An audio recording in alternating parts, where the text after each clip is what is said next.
Thank you, Jennifer, and thank you for folks for coming out here tonight for today's talk by Christopher Beckman on the humble but mighty anchovy. I want to give a special welcome to all the folks online too, so a big shout out to a few of them. Lindsay, for example, in Niagara Falls, New York. Most of our audience is online.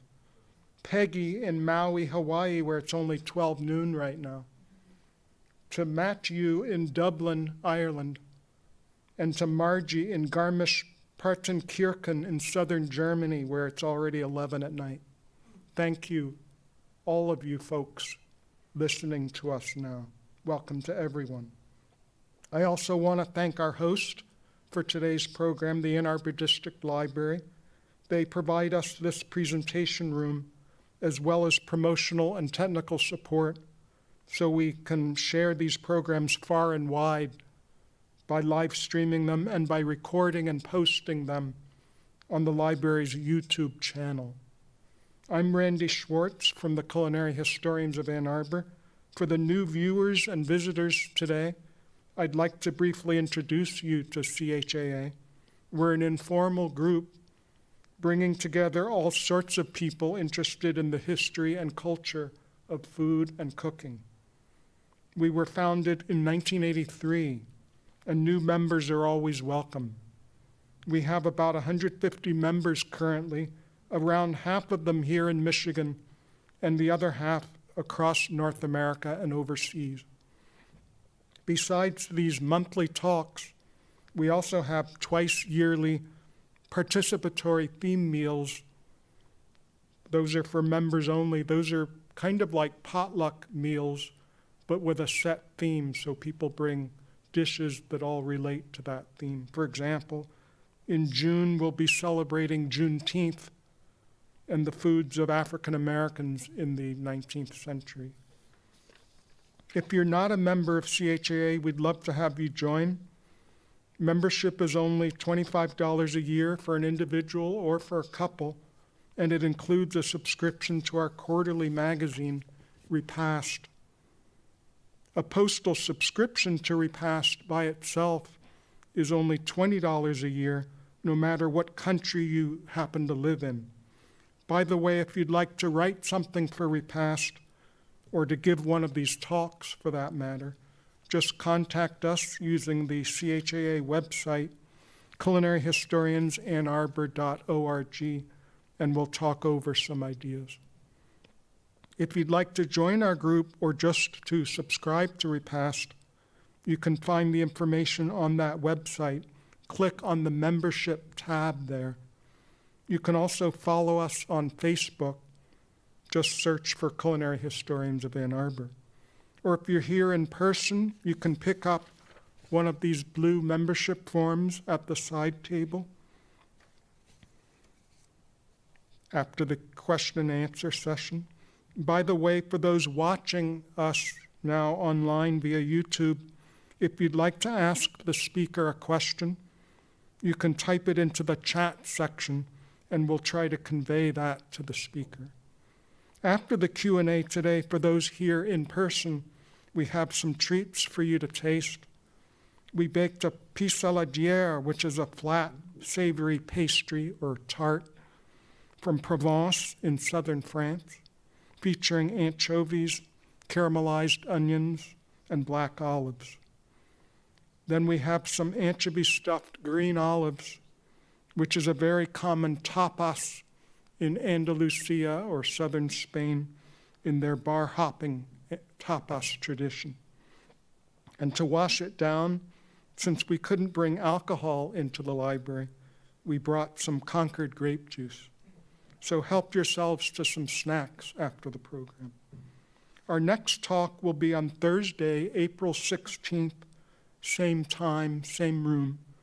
We're very happy that we'll be hosting Jeff Pavlik here in person from Mount Clemens, Michigan, to give a talk geared to the 250th anniversary of the American Revolution.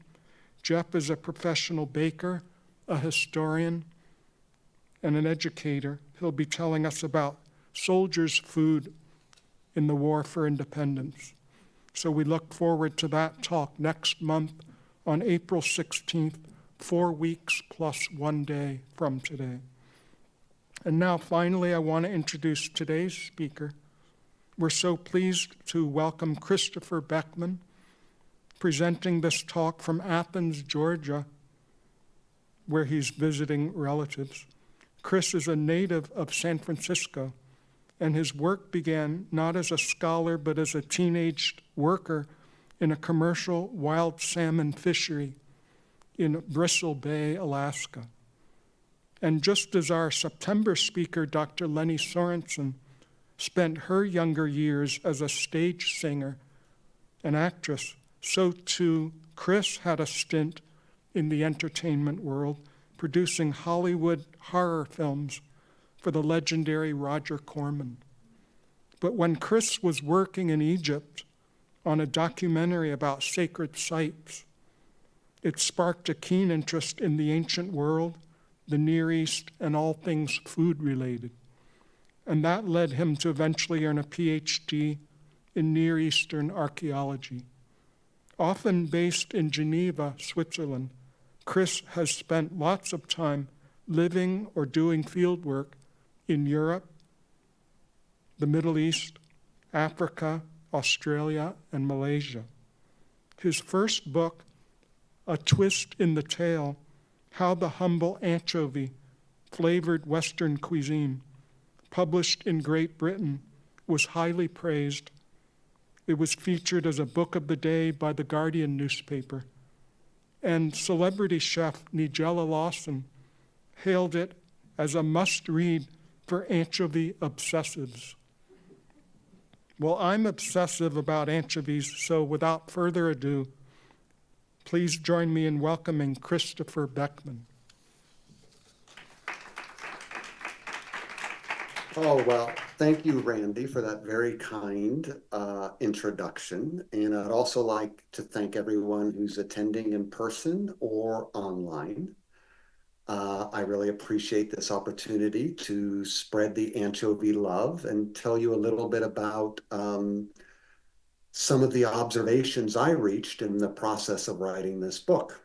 The talk this evening will examine the historical role of anchovies in both French and British cookery and how they entered into and out of their respective foodways.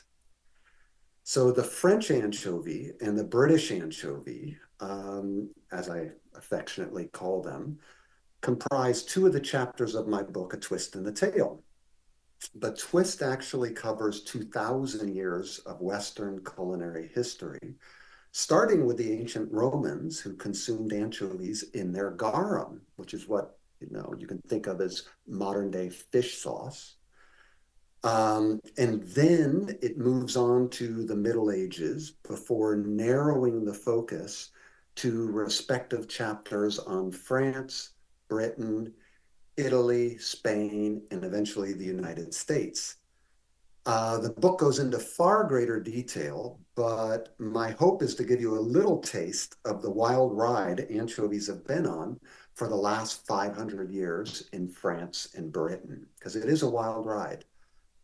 More so than any other fish, anchovies have been highly valued as a flavor enhancer and disdained as a worthless little fish, and often, interestingly enough, at the same time. And this ambiguity speaks to how the status of an anchovy can become entangled with larger gastronomic trends, class, and questions of identity. And it's for exactly this reason that anchovies provide a unique lens through which to examine European and American culinary history. So I hope by the end of this presentation, I'll have inspired you to either consider the anchovy or reconsider the anchovy, depending upon where you sit on the anchovy spectrum, because there are a lot of anchovy aficionados out there, and then others who just absolutely loathe them. So we shall see where we all stand by the end. Okay, so let me just get us to our first dive. There we go. So, as I argue in the book, anchovies are the most divisive fish in the West. And generally, people either love them or hate them. They don't seem to fall really anywhere in between. And it's worth noting and contrasting this to Asia, where anchovies are an absolute revered flavor enhancer, and over 1 billion people eat them every day without any baggage associated with them. Um, Getting back to France, they were both loved and hated in the course of their history. And we will get into that and why they were loved and hated at different times in different ways with the next slide. So we begin with Le Viande de Taïwan, which was the first book with a printed anchovy recipe in France. And the most interesting thing about this recipe is what it reveals about the underlying medical paradigms that guided elite and aristocratic cooking at that time. And if we look at the sauce, it calls for a mustard or wine sauce, both of which were right in line with the prevailing humoral theories of the day. So obviously what they were doing is they were taking anchovies, roasting them, and then adding a sauce on top. And as fish was considered both humid and cool, the idea was to pair them with a sauce that would counteract this with warmth and dryness. And that's exactly what the mustard seeds or the alcohol, which were both considered warm and drying, counterbalanced the fish.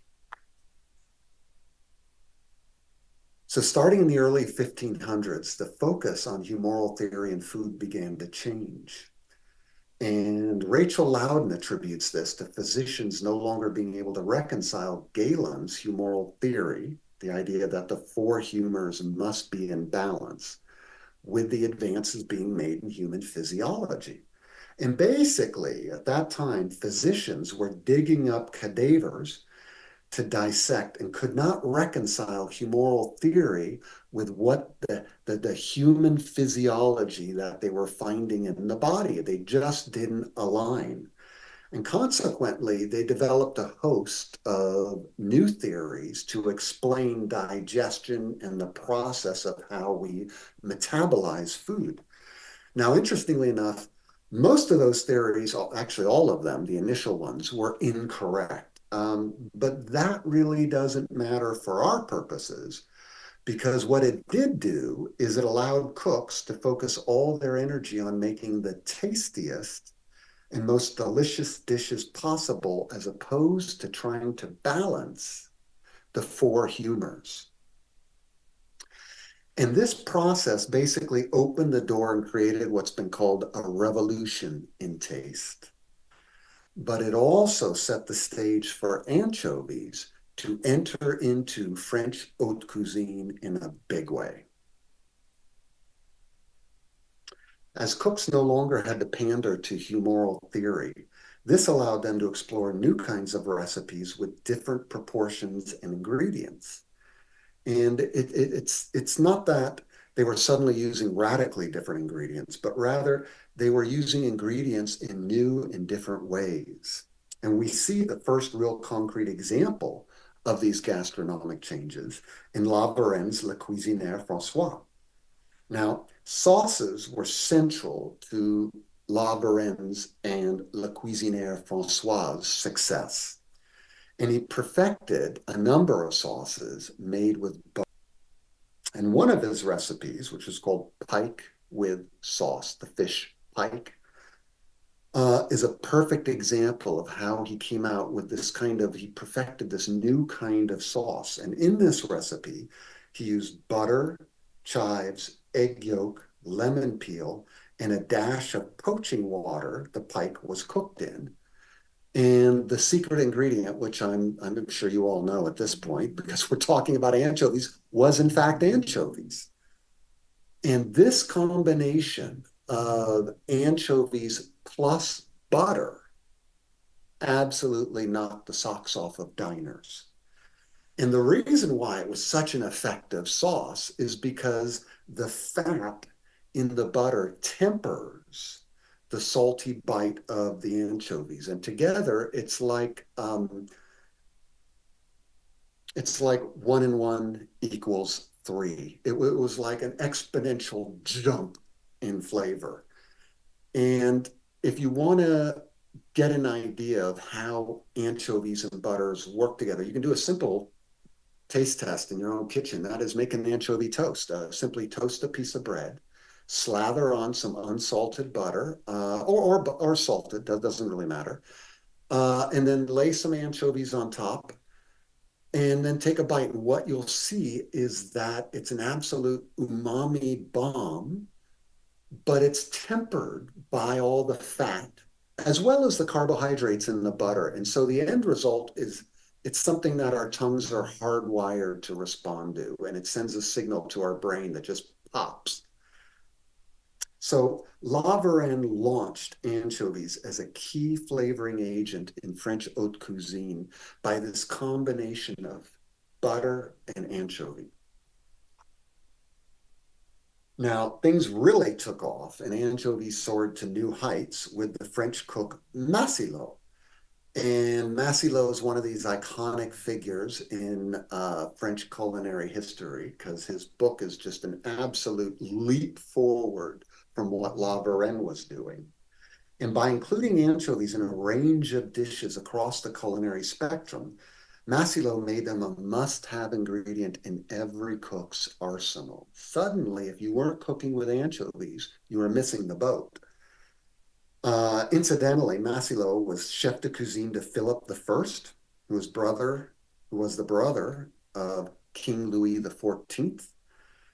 And Philip, by the way, was this total dandy and probably a lot of fun. He cut quite the dashing figure around court. He loved nothing more than attending court in women's clothes, and he, quote, excelled at dinner parties, often attired in the dress of a poor shepherdess, end quote. So if I were throwing a dinner party this weekend, anchovies and Philippe would be at the top of my list. So it's right around this time that anchovies really start to take off in French aristocratic haute cuisine. Menon's cookery book, Le Cuisinier Bourgeois, was the most successful cookery book of the 1700s, and he included anchovies in all kinds of his recipes. He included them with beef, veal, lamb, pork, rabbit, fowl, and even sausages. And if there's a clever chef out there who's looking for a marketing opportunity, I think pork sausages with a little anchovy and fennel seed would take off like wildfire. But anyway, Massilot included them with fish and shellfish, which kind of, anchovies would deepen the taste of the sea for both of them. And Menon was also a master of microdosing. He had one recipe, duck with duck sauce, and it called for just half an anchovy. So we can see that Massilot's using anchovies in a range of quantities, from very little to a number of fillets, depending upon what he was trying to do and accomplish. And lastly, it's also important that Massilot was including anchovies with vegetables. And when you cook a vegetable with an anchovy, it gives it a foundation that absolutely is transformative. So quite simply, anchovies had arrived in French haute cuisine, and they occupied this privileged position for well over 100 years. And all of the great chefs of this era were using anchovies in their cookery. And if you ever have the time to go back and explore some of the other cooks at this time, you'll see that they're just full of anchovy recipes. They were all on the bandwagon because it was creating tastier meals.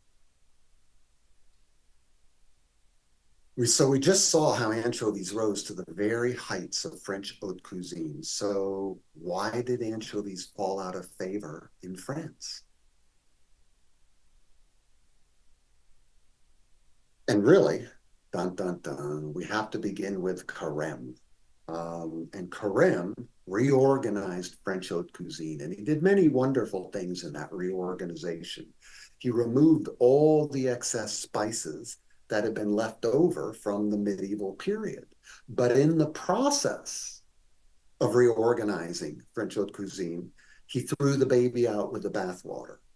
And anchovies were minimized in Carême's cookery. And everything suddenly became all about the four Le Grand Mère sauces, which we know by Espagnole, Velouté, Allemande, and Bechamel.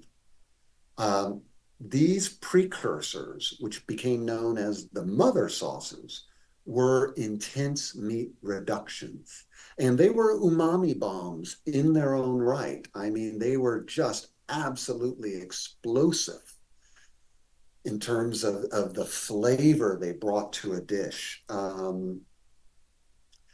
But anchovies weren't part of that process. His cookery book was an international bestseller. He was also a really shrewd guy. He's the first cook to ever include a photo of himself inside the cookery book. That's quite brilliant, brilliant marketing. But again, he didn't do anchovies any favor. And furthermore, his recipes were completely impractical for anyone other than the gilded 1% who could afford the obscene amounts of meat that were required to make a simple sauce. And many of his recipes called for starting with 5 to 10 pounds of beef or veal, and then you would spend all day reducing that beef and veal down to its very essence to then eventually build it back up into your sauce. You contrast this with an anchovy sauce, which could elevate the flavor of any sauce super fast and with just a couple fillets, no comparison. The middling classes could afford to make any kind of elevated anchovy sauce, whereas only elites could really afford Carême's work. So what Carême started, Escoffier finished. In 1903, Escoffier published his masterpiece, Le Guide Culinaire. And this cookbook becomes the haute cuisine Bible in both good and bad ways. However, out of the 3,000 recipes in Le Guide Culinaire, only 24 contain anchovies. Escoffier relegated anchovies to just hors d'oeuvres, and this pushes anchovies even further out of the picture. So the great reign of the French anchovy in French haute cuisine had come to, or at least was nearing the end with Escoffier. And in the pursuit of his pure meat essence, which flavored his dishes, anchovies lost their place. In the south of the country, anchovies had always been used in their cookery and still are. Not until the Nouvelle Cuisine of the 1960s and 70s did anchovies make a bit of a comeback in French haute cuisine. Consequently, when we talk about the French anchovy, we are really talking about two different anchovies, each circulating in its own milieu. Day in and day out, the Provençal anchovy unassumingly enhanced the cuisine of the South. And you can still head to the south of the country and find them everywhere. But the other anchovy, the one that made its way north to the city of lights and haute cuisine, went on a wild roller coaster ride. After a mediocre career in the Middle Ages, the haute cuisine anchovy rose to the very pinnacle of fine dining, only to fall from favor and hit rock bottom in the 20th century. So we now turn to the British anchovy. And with the increased trade at the end of the 16th century, salted anchovies started to appear on the stage of British cuisine. The consumption of anchovies in elite circles gained momentum in the 17th and 18th centuries when culinary traditions from France began to wash up on British shores. And then the story took a wildly unexpected turn with barrels of quick fix fish sauce that contributed to a bona fide anchovy bloom in wider British society.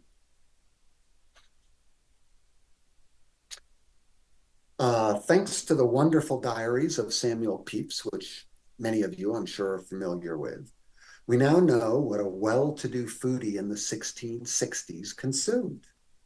And they consumed a lot of salted anchovies. And it's been written that, quote, Pepys grazed his way through the day at taverns, end quote.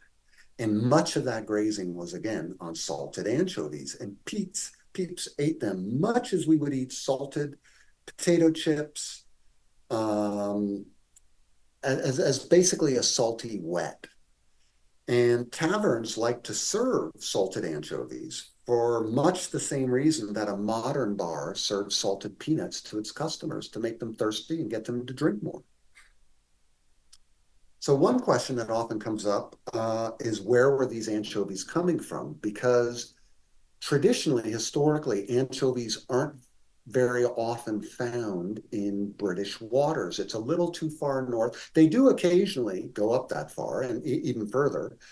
But for the most part, you find anchovies further south in the Bay of Biscay and along the northern coast of the Basque Country in Cantabria and the Mediterranean.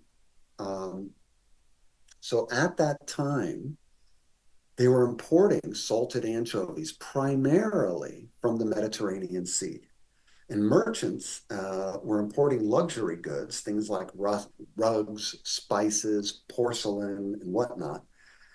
And in the process, occasionally a small barrel of salted anchovies would find its way into the ship's hold. Consequently, anchovies entered the British market as an imported luxury good with a lot of status. And this differed profoundly from Spain, where anchovies were perceived as an extremely low status fish. And consequently, they were not eaten by barely any segments of society, whether high or low. And interestingly enough, when I was doing the research on this book, I was in northern Spain at one point in the small port of Santonia, which is a historic anchovy port. And I was coming out of the library after a long day, and I was at a bar and I was having a glass of wine and some anchovies. And a Basque gentleman noticed I was having them and was very pleased, and we struck up a conversation. And he said, when he found out I was researching anchovies, he said, anchovies have been in our blood for 500 years. And I was a guest in his country, so I didn't really want to contradict him at the moment. But actually, 100 years earlier, his ancestors wouldn't have touched anchovies. And if they did catch them as bycatch, they would have used them as fertilizer on their fields because they were deemed beneath human consumption. So there's a whole array of how people in different countries approach anchovies. Getting back to Britain, at the same time in the 1660s that Pepys was enjoying salted anchovies in London, British traders exploring Java and Sumatra in the east in search of spices and porcelain encountered two unanticipated items: arak, which is distilled alcohol, and ketchup, which was fish sauce. Arak quenched their thirst, and ketchup added a smidgen of flavor to their otherwise dreary and unbearable shipboard fare. Okay?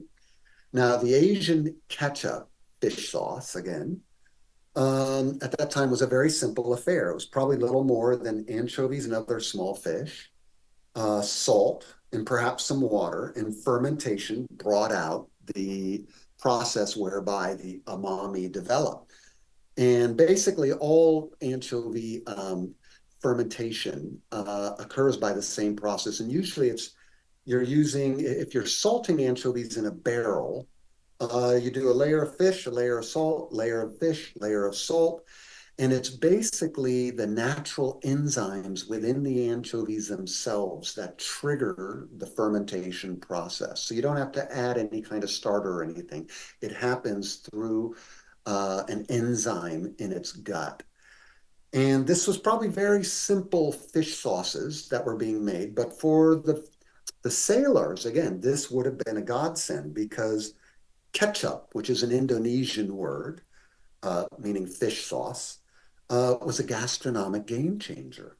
And a few drops added to a super stew, or basically anything, elevated the entire dish.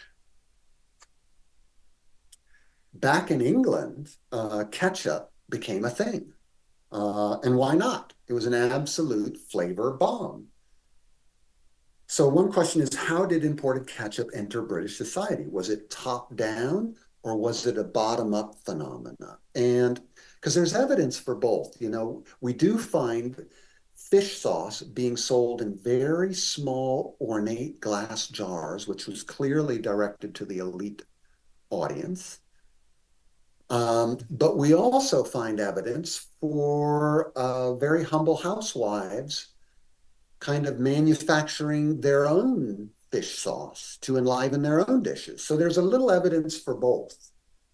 Eliza Smith made a sort of reverse engineered ketchup, again, fish sauce, and it became a phenomenal success. And what she did is she basically took an Asian fish sauce and crossed that with British pickling traditions. And this created a whole new kind of condiment.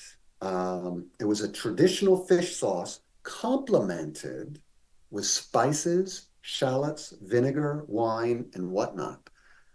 And this became a condiment that would shake up British gastronomic traditions to its very core because it fundamentally changed how Britons approached the nightly meal. So 40 of her recipes include anchovies, and Smith's fondness for anchovies crowns her the original anchovy queen of England. If Eliza Smith was the anchovy queen, then Elizabeth Raffald was the patron saint of ketchups and condiments. In Raffald's cookery book, we see how the convenience of pre-made flavoring agents, and I'm talking about, again, ketchups and condiments, were displacing traditional French sauces in English cookery, especially in the middling households. Again, elite households could afford to make these very elaborate meat reduction sauces.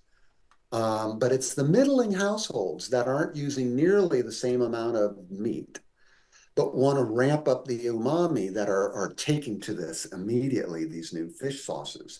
And her flavoring agents were a uniquely British development. They enlivened about any dish in no time at all and for practically next to nothing. And it's a little difficult to kind of appreciate sometimes how profound this development was. I mean, after all, we live in an era where we can go down to the market and get, I don't know, barbecue flavored potato chips or top ramen packets or soups with MSG. I mean, we have umami in everything on every aisle. But back then, this was a radical development. A teaspoon of ketchup could transform an otherwise bland soup made with basically water, some potatoes, some carrots, a little onion, and if they could swing it, a little seasoning. So now you add a little ketchup to that, and you've now created a palatable dish. And equally great, again, it was reasonably cost effective. So the Industrial Revolution expanded greatly the market for these anchovy products, these anchovy condiments and ketchups. So warehousemen who sold imported goods became perfectly situated as importers to initiate the mass production of ketchups in Britain. And in this illustration, just below the illustration, which is not shown, but just below it, it talks about having the finest Italian ketchups, the finest Italian anchovies being imported by Mrs. Holt's warehouse. And the other thing I love about this illustration is if you look at it, it's actually quite detailed and has references to Greek and Roman mythology. I mean, the more time you spend with this, the more you appreciate it. And it shouldn't be too surprising that the creator of this illustration is none other than the English artist and social critic William Hogarth.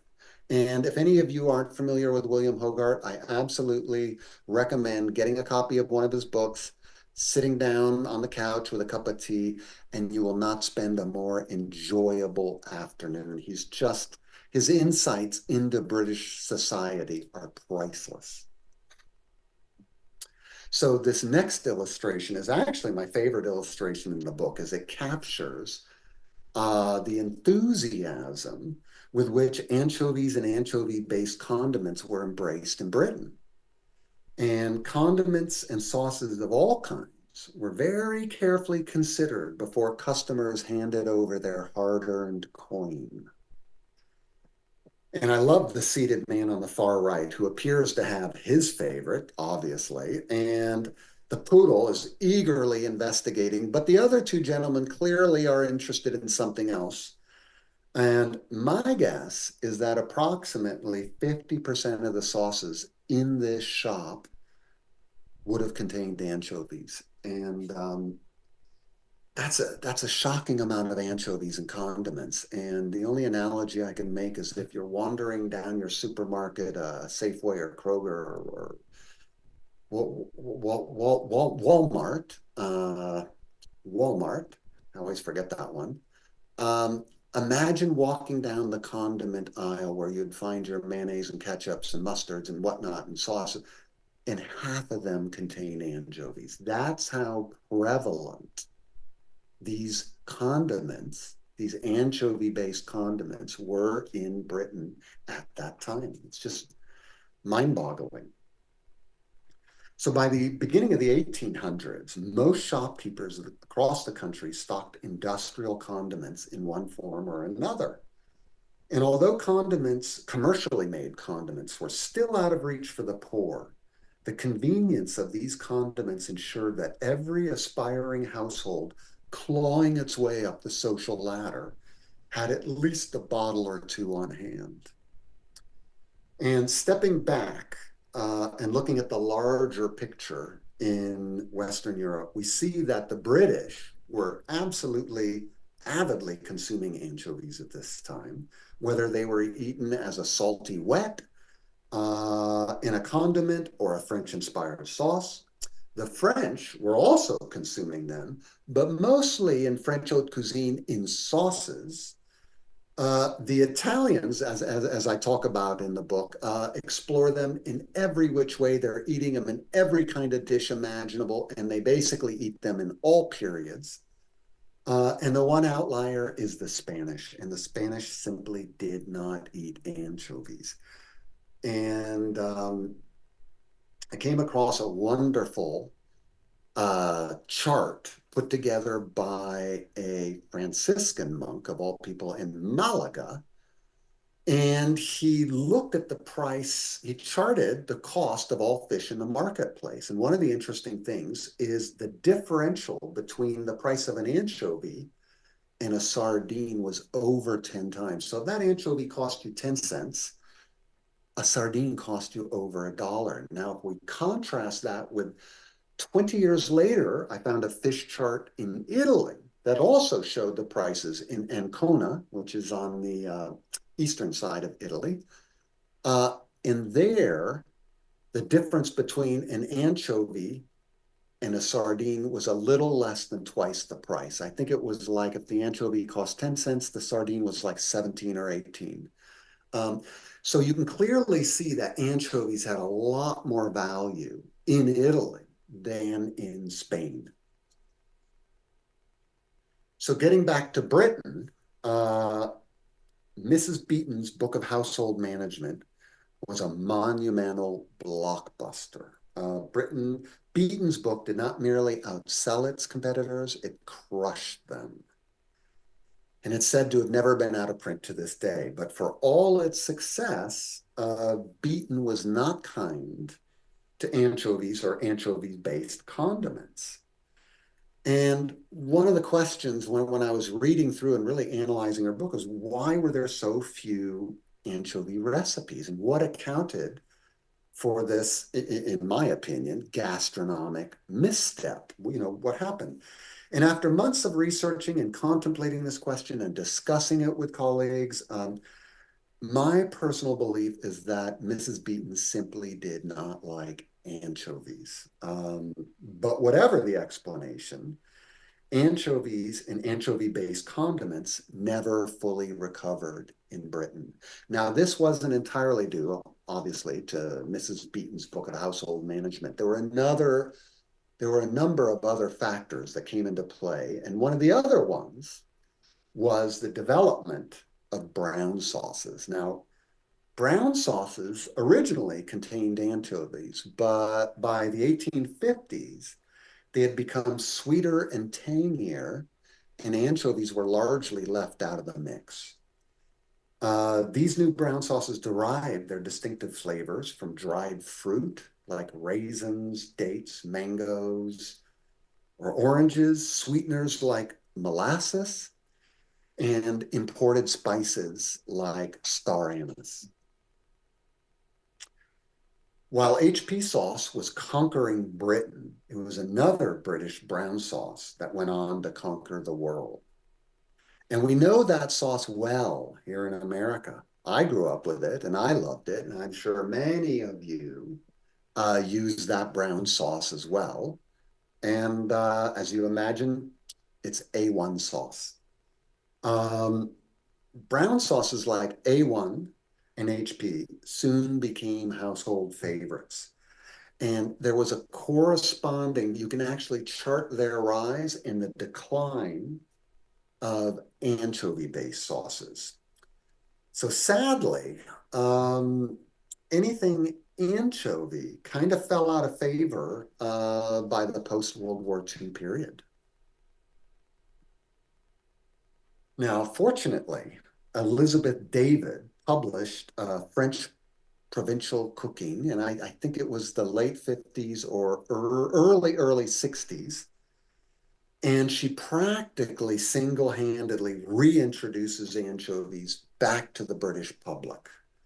And it was just a phenomenal, it still is a phenomenal cookery book. If any of you aren't familiar with it, I highly recommend it. And it paved the way for later people like Marco Pierre White, who's often called the bad boy of British cooking. But Marco, in the process of searching for a way to supercharge his dishes, starts adding anchovies to ramp up their flavor. And he adds them to practically everything. And one of his recipes, grilled Angus strip loin with Café de Paris butter. And the butter, mind you, was filled with anchovies. That recipe rocked the glitterati's world in the 80s and 90s. And it was just one of those dishes that became an iconic dish. Now, one of the chefs who came up through Marco Pierre White's kitchen was Gordon Ramsay. And interestingly enough, because we all have seen his abrasive personality on television, but Gordon, to his credit, is an early anchovy aficionado, and he followed suit, and he used anchovies in a number of recipes. And that also helped bring anchovies back a little more into the mainstream. So I don't think anyone has done as much in the last 10 years to champion anchovies as Nigella Lawson. And I'm going to quote from her book, Cook, Eat, Repeat. And in the chapter, the first chapter of her book, A is for anchovy, she begins, quote, "For cooks, and certainly, if not emphatically for this cook, anchovies are of the essence. Few other ingredients arrive in the kitchen with such confrontational pungency, yet manage to imbue so many dishes with transformational subtlety." And reading through Lawson's recipes, it reminds you that because she used them in everything. She used them in pasta, meat, fish, fowl, vegetables, sauces. It reminds you of what an incredible role anchovies have to play in our cookery. Um, and if there's kind of a final note I could instill, it is to, again, to reconsider the anchovy, because in the Western European tradition, there are hundreds of years where anchovies just elevated the flavor of everything they crossed paths with. And I think if for those of you who are reluctant anchovy eaters, you may be pleasantly surprised how, if used judiciously, you can't even taste them, but they, again, they elevate the entire dish. And on that note, I'd like to thank you very much for your time. And I now turn things over to the host of tonight's talk and any questions you may have.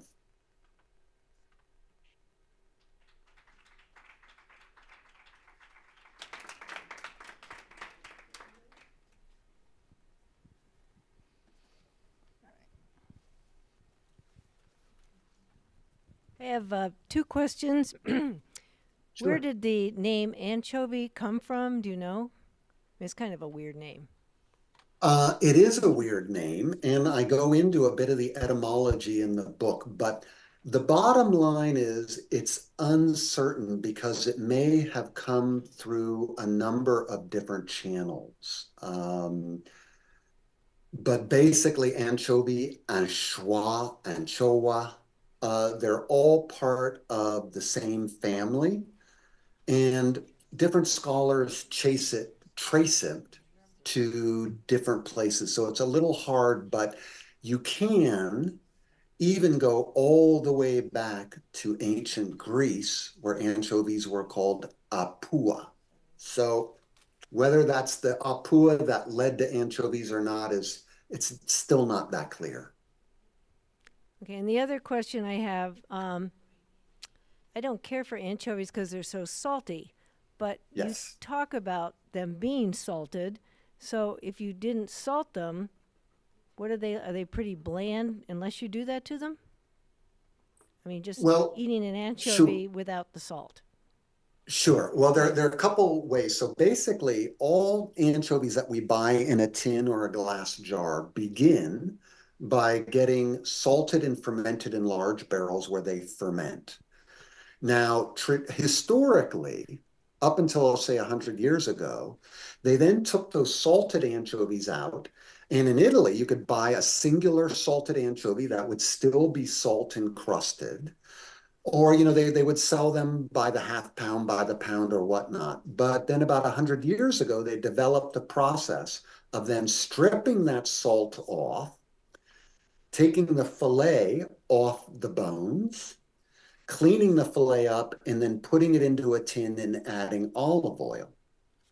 Now, whether you're eating a traditionally salted anchovy, who many argue has a slightly more umami flavor, and they may be right, or out of a tin, one way you can kind of reduce that saltiness that you're referring to is to give them a bath, and that's something Italians often do, and many Italian nonna would often take it and take a fillet, whether it's salted, scrape all the salt off, or if it's out of a tin and packed in oil, and you can give it a bath in either milk or water.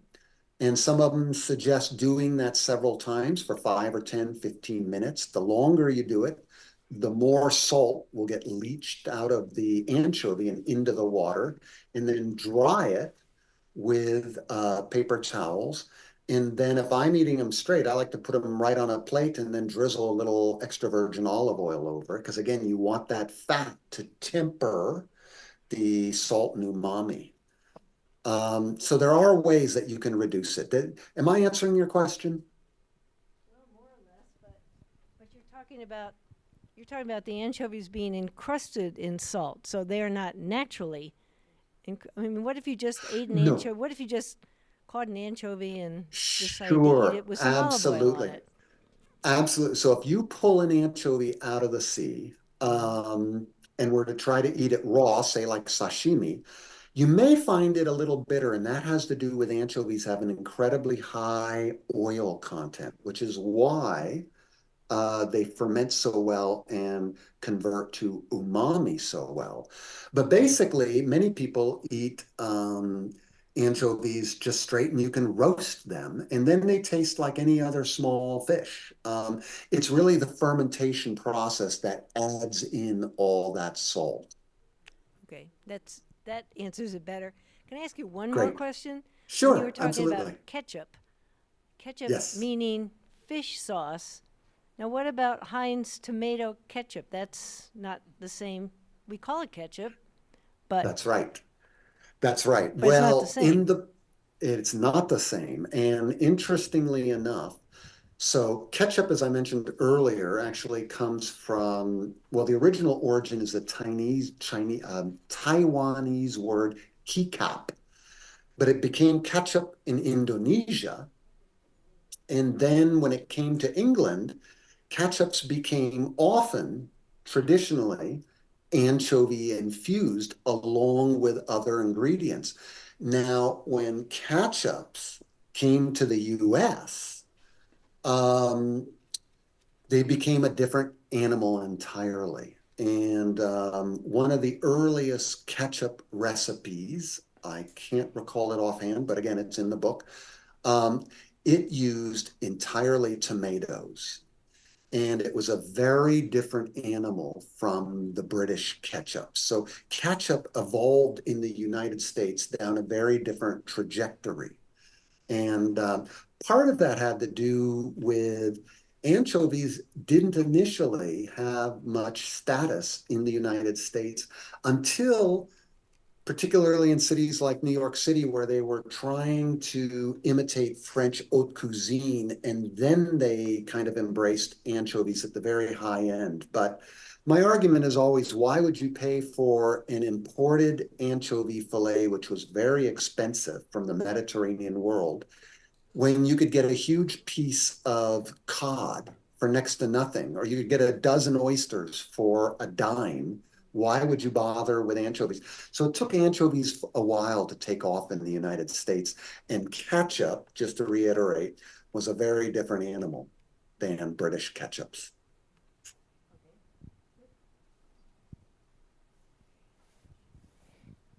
Hello, thank you so much for this Hello. talk. I had two questions. So you talk a little bit about the anchovy being this very divisive fish, and you mentioned Yes. how there's this kind of tradition of considering the anchovy bycatch or deemed below or beneath human consumption. Yes. So I was curious if you could speak a little bit more to the history of that designation and if it's something that you found sort of spontaneously popping up in different parts of the historical record, or if there's kind of like any sort of cohesive thread to that consistent designation of below human consumption. And then Sure. the quick second question. I was just curious if you looked at any anchovy histories in South America, particularly coast of Peru and Chile, because there's so much, such a huge anchovy fishery off the coast there. So thank you so Absolutely. much. Absolutely. So to get back to the first part of your question, in Spain, I looked at a number of sources, and one of the key sources was cookbooks. And what we see in the very earliest Spanish cookery book, I think it's Sanovi, we see a few anchovy recipes. And there's one additional one with a couple anchovy recipes, and we're talking in the 1500s. And then they literally drop out, and you will not find an anchovy recipe in a Spanish cookery book for, I think it's close to 175 years. And it's very interesting because you don't find them being consumed locally in local markets. So one of the things in Catalonia, northern Catalonia, there's a big anchovy fishery in La Scala. But the interesting thing is most of those anchovies were not being shipped into Spain. Rather, they were being shipped onwards to France and Italy, where they consumed much more. Now, obviously, if you're a poor fisherman, believe me, your family's eating anchovies, and you're probably eating them more than anyone ever wants to admit. But we see that they're not very successfully selling those anchovies into Spanish markets.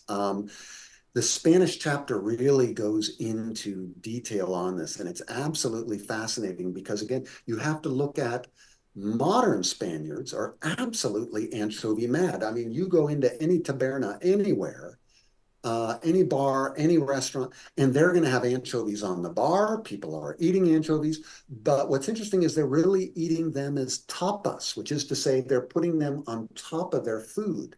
Now, contrast that with Italy, where they're cooking anchovies into their food. Everything is mostly with cooked anchovies. So there are a variety of different ways you can kind of discern that people aren't eating anchovies in Spain at that time. And again, it really wasn't until the 20th century, for a number of reasons, suddenly anchovies take off. And when they do take off, they take off enormously. In regards to your second question about Peru, I did research Peru and absolutely, and I actually took a trip to Peru because I was so obsessed with it. And Peruvian history, what the thing that I found most interesting about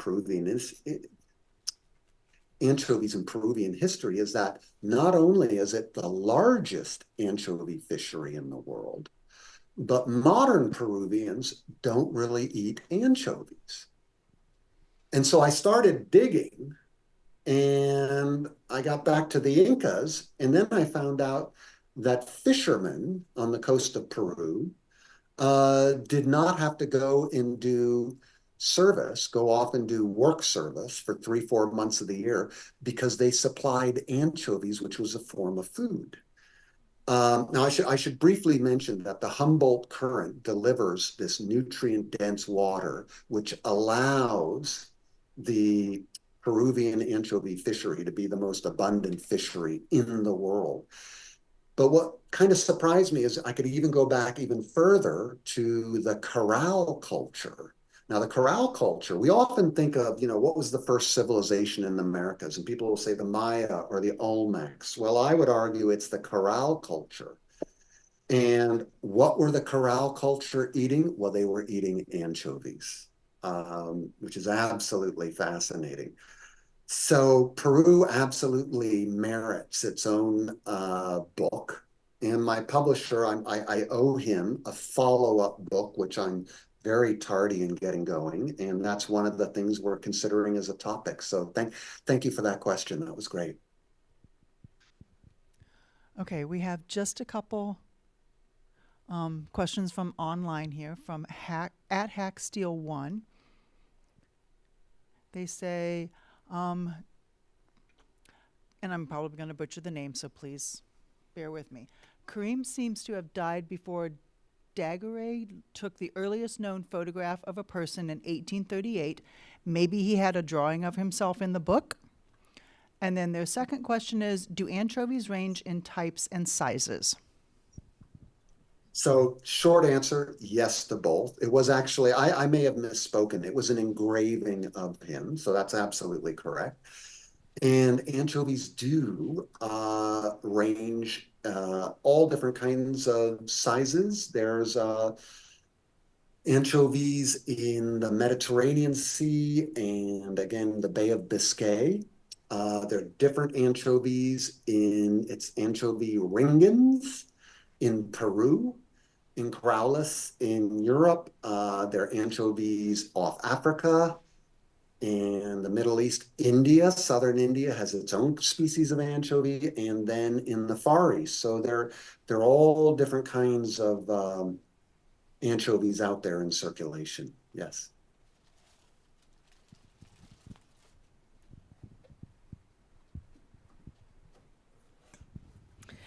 I want to get back to the question that I was asked before. if I wanted to try to eat an anchovy which is not salted,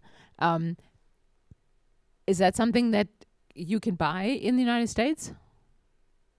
Yeah, good question. Well, traditionally one could. The biggest anchovy fishery in the United States was in Cannery Row in Monterey Bay, but sadly, it's quite challenging to buy fresh anchovies in the United States. In Europe, it's much easier, and in Spain and Italy and in southern France, you can go into markets and find them, and there are plenty available. It's quite challenging in the United States, and if you are able to, if you're in Michigan, I think you'd have to get them fresh frozen. And I think if you were to go online, you'd probably be able to find fresh frozen anchovies. There are people I know, I'm from California, I know in the San Francisco Bay Area, I have friends who would go and fishermen would go out and catch anchovies, bring them in. Now, 99% of their catch was used as bait for bait fishermen to catch other fish, but they would sell them fresh anchovies. So I know in San Francisco and in LA, fresh anchovies are turning up in the markets, but it's challenging over here. And it's a shame because California has an enormous anchovy run that's completely underutilized.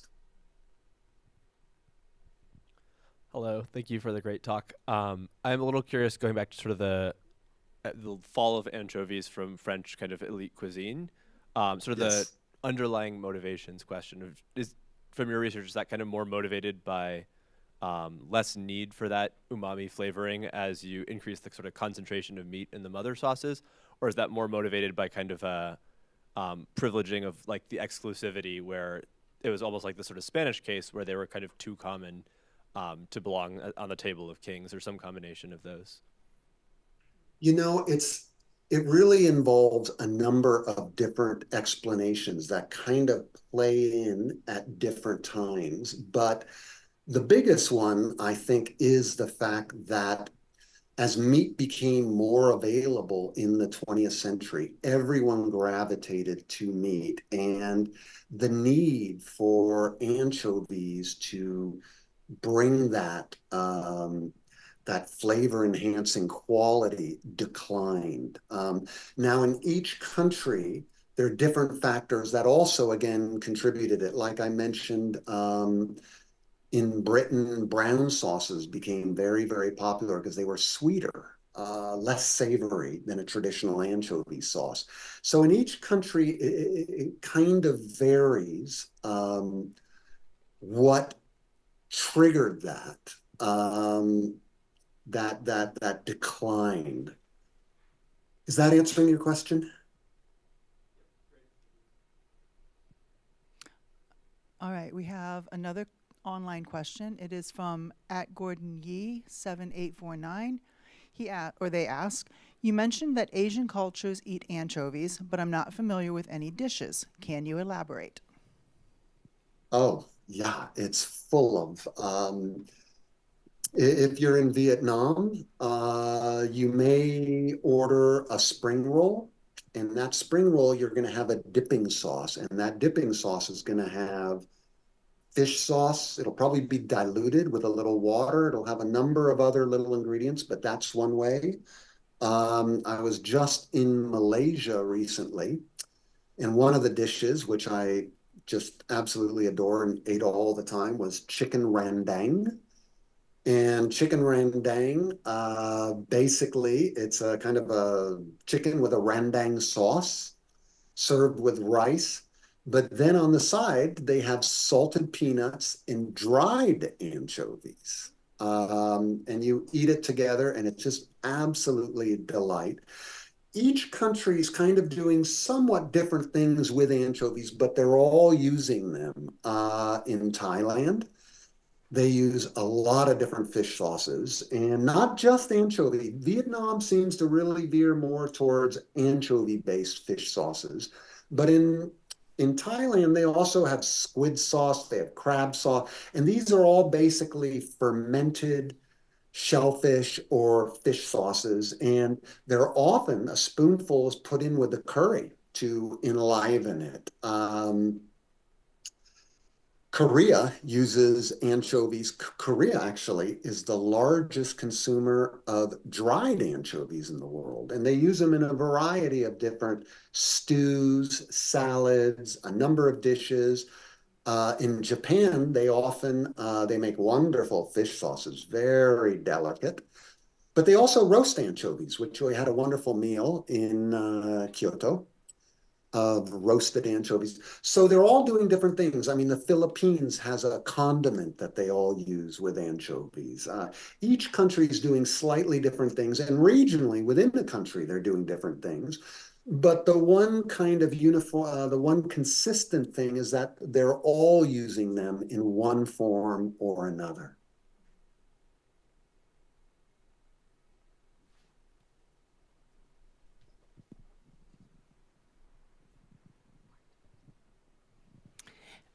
Do you talk in your book about the difference between anchovies and sardines?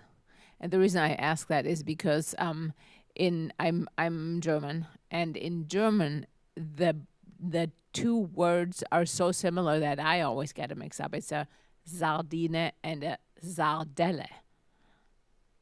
That's right, Yeah, so- sardelle. That's exactly right. So it's so similar. So I was wondering if That you is mentioned very that at similar. all in the book. You know, I don't. I don't get into sardines very much. The one exception to that is I talk about herring, of course, because of the great tradition of salting herring in the late medieval period in the Baltic Sea and how that impacted culinary traditions in the European continent. But I don't really get much into sardines, and it's a shame because I'm absolutely a sardine fan, and I actually had a tin of sardines for lunch today. Excuse me 1 second.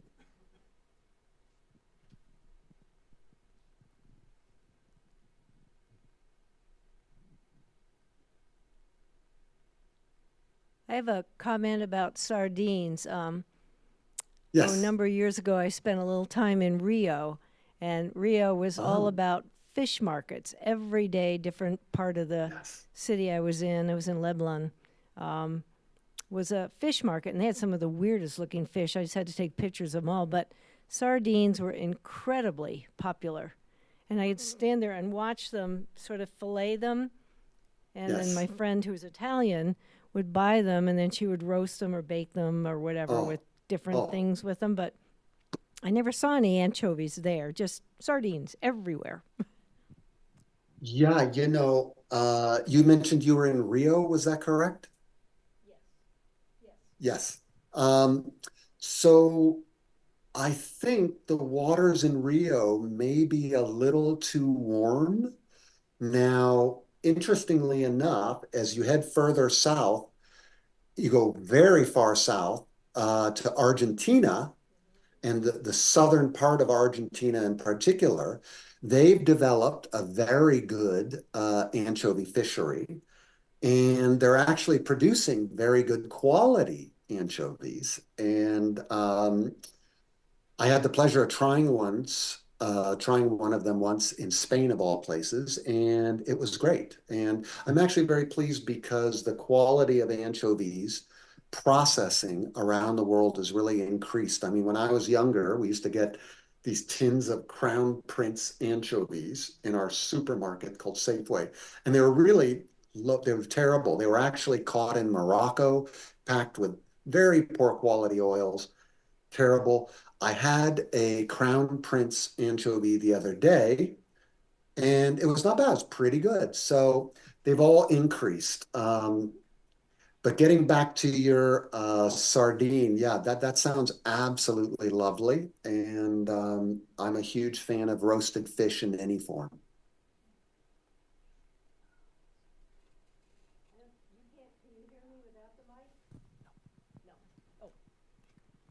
Well, back to the sardine thing.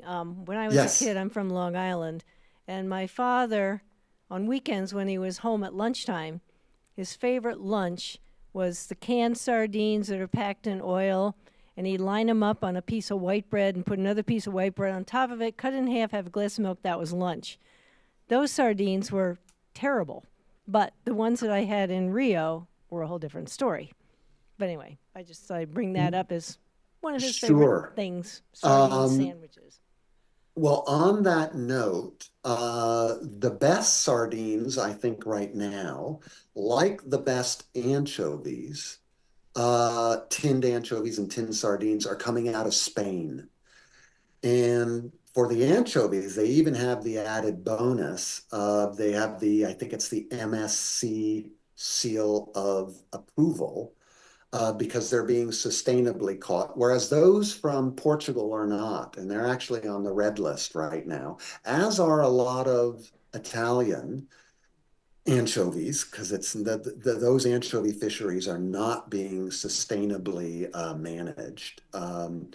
But I really encourage you to go get a tin of Spanish sardines packed in Spanish olive oil, and they are an absolute delight.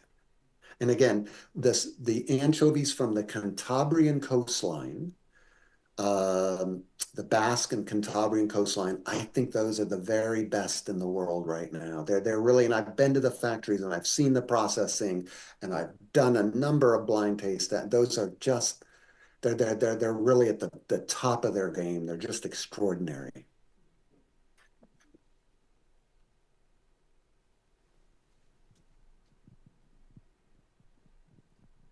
When you talk about sort of eating smaller fish, it's a lot of sardines, a lot of anchovies. Can you talk a little bit about why it's that sort of those two that have such primacy? Like, are those just the most abundant, or are there other ones that are kind of more overlooked? Or are we lumping multiple ones together? Why is it? Yeah, I guess why is it those two that people think of?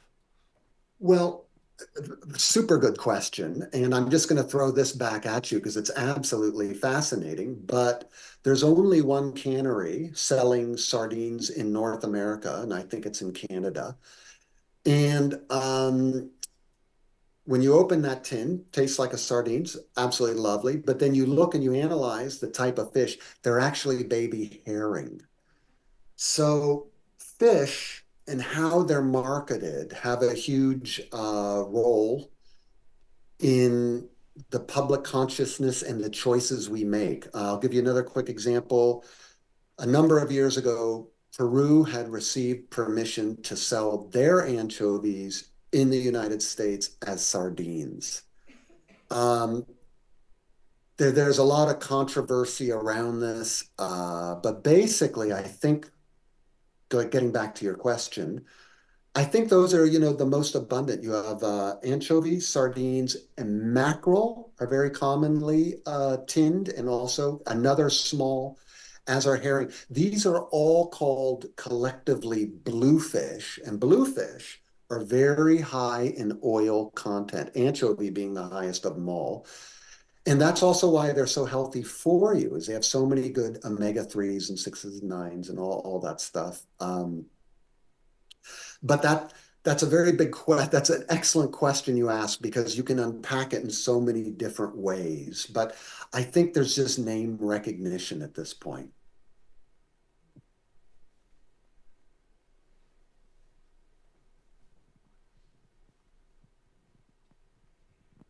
One more quick comment on the bluefish. South Shore of Long Island, that's what everybody was catching, is bluefish. Yes. That was very yes. popular. Of course, I lived on the North Shore of Long Island, and when I would go fishing with my father off of the dock at Port Washington or something, I would always catch an eel.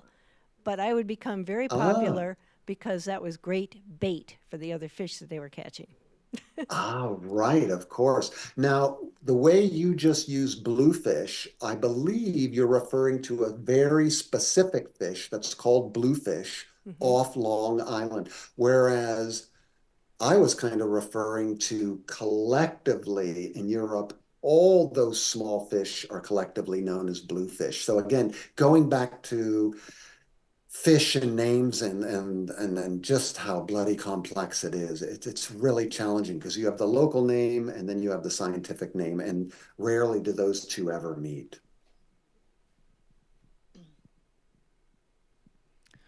Okay, we have one more question online.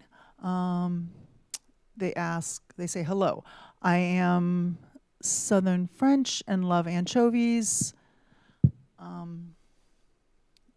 Sorry, can't see it. That's okay. Enchiladas, for example. But for me, there is a huge difference in taste between an Atlantic and Mediterranean anchovy. Am I dreaming? No, not necessarily. But what I would say to do, I mean, again, I think Atlantic Cantabrian anchovies are the tastiest out there right now. But I also think Mediterranean anchovies are absolutely divine. Um, I'm always very suspect of my own sense of taste. And to give you a quick little example, I always have my favorite wine, but whenever I do a blind taste testing with the equivalent wines, I always lose. My wine loses. And why? Because I like my wine because of the label. So I always encourage people, if you're wondering about these two things, do they taste the same, which is better? The only way I really know is to do a blind taste testing and find out which one you like. Because you really get down to personal tastes. And again, for me, I do like those Bay of Biscay, those Atlantic, and those Atlantic anchovies. But some of that, again, could be due to the processing. And some of it, again, I'm a sucker for a good label. I mean, when I'm always buying the wrong wine because I like the label. So there you go. All right. Are sardines and or anchovies related to smelt? No, I believe smelt is a different species, but somebody in your audience or online may know more about that. I don't know much about smelt, but I believe it's a different species, but I don't know the name.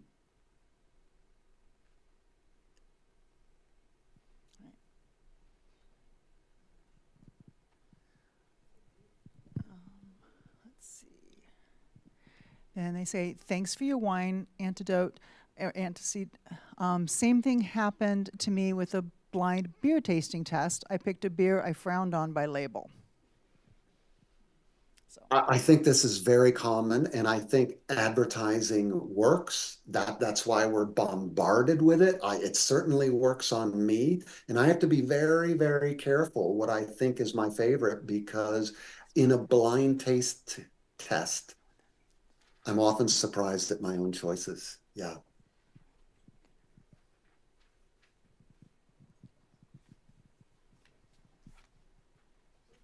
Thank you again, everyone, for coming. Let's give a round of applause for Dr. Beckman. Oh, well, thank you.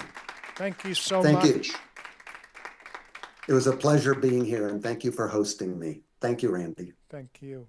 And please help yourselves to some of the snacks.